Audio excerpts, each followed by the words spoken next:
السلام عليكم ورحمة الله. هلا حبايبي.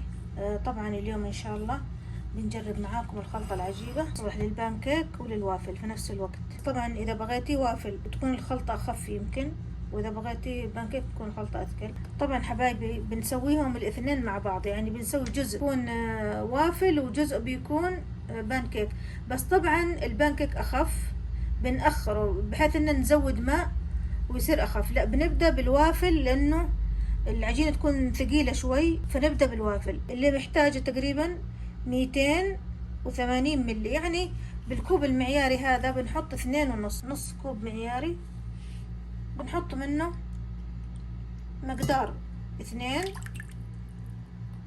وشوي، يعني ما يعتبر نص، يعتبر أقل من النص اللي بنضيفه. يعني هذا، يعني لو حسبنا بالملاعق يمكن ملعقتين 3.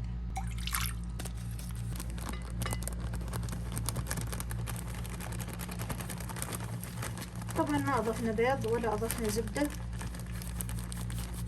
ولا حليب، لأنه هو محتوي على كل الأشياء هذه، ما يحتاج إلا موية فقط. نحاول نخلطهم ويصير ناعم، لازم يكون ناعم. صراحة أنا شايفته محتاج ماء. راح أضيف، أنا ضفت 2 وهذا ثالثهم، نص كوب.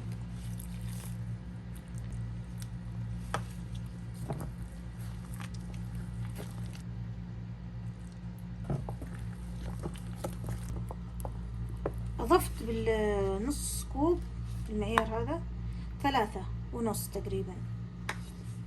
عموما هو لازم تكون الخلطة يعني تنزل كده من نفسها، ما يحتاج ننزلها حنا.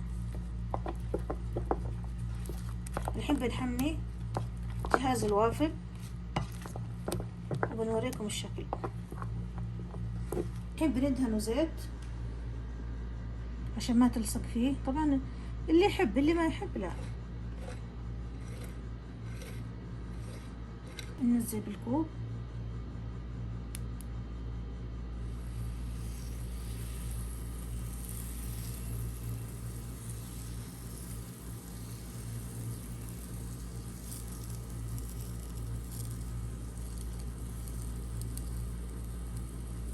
حطينا هنا في البان شوي من الزبدة أول مرة بس، بعدها خلاص ما راح نحط.